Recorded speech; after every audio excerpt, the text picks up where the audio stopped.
What's up, everybody? It is I, Alex, the Boogeyman, here at Title Boxing of Pittsford with your focus point. Now, last week, you may remember, we fought like some of the greatest Irish boxers of all times. And a lot of them had really good hooks, particularly on their lead side. Lead hooks to the head, lead hooks to the body, Jimmy McLarnin.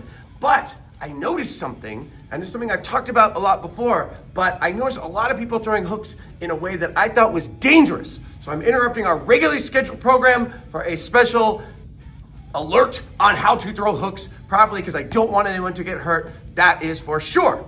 So we'll work with just the lead hook, and you can see half of me, and there's a reason. When I throw a hook, I want to make sure that my hand knuckles are on the bag. My fingers, no part of my fingers should be touching the bag. And you might say, yeah, that makes sense. I do that. You can kind of see this. These are my bones. They're not that color, but those are my bones. What I see a lot of, and tell me if you can notice this, the difference is people throwing hooks like this instead of like this. They're hitting with this part of their hand instead of this part. And this is something I tell people, and it could be right hook too, same thing. I tell people this during class, I don't think it makes sense what I'm saying. So I want to make sure we really, really fix this because not only can you hurt your hand, you can hurt your fingers, but you can also hurt your wrist and you can hurt your elbow throwing hooks like that. So you want to make sure your elbow is bent and you want to make sure you are rotating and twisting and you're hitting, as you can see, where that hand lands is where your hand should land when you throw a hook on either side. Hook to the body, same thing. I don't see it as much with body hooks, I think because people go less round, but on head hooks, I see this so much. Again, it's not good for you. It's also not gonna help you throw more powerful hooks. Now, a couple things that may aid in this that I also see people doing wrong, and first I'll just give you a quick pop quiz. I want you to tell me what color hand wraps I'm wearing. I'm just gonna throw some hooks, left hooks. Can you see my hand wraps? Probably not. I'll go super slow. Can you see them? All right, now I'm gonna throw some hooks. Tell me if you can see them.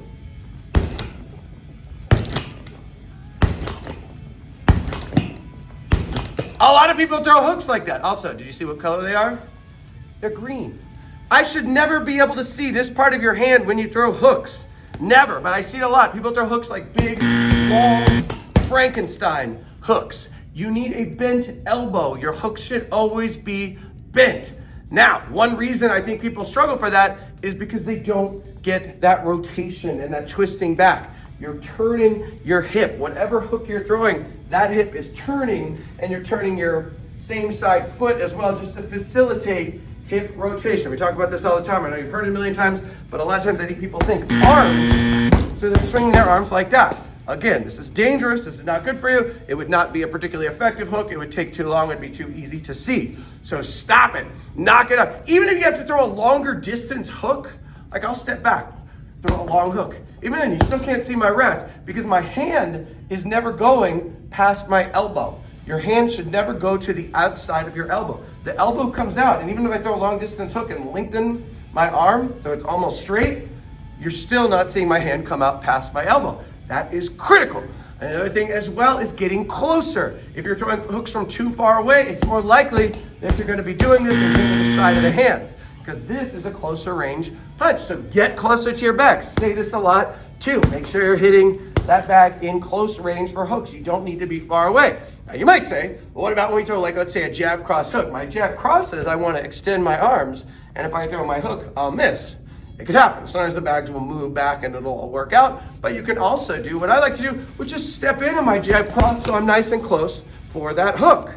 So make sure this week, I don't want anybody to be opening up their hands for a hook. I don't want anybody hitting with their fingers. If you don't know what this is, that is, if it still doesn't make sense, I'll go over it with you individually because it is very important. And again, it's for your safety, but of course it will also give you more powerful hooks. It'll give you more efficient hooks. It'll give you better hooks. It'll make me happy. And when you get to hell, tell them Jimmy McLaren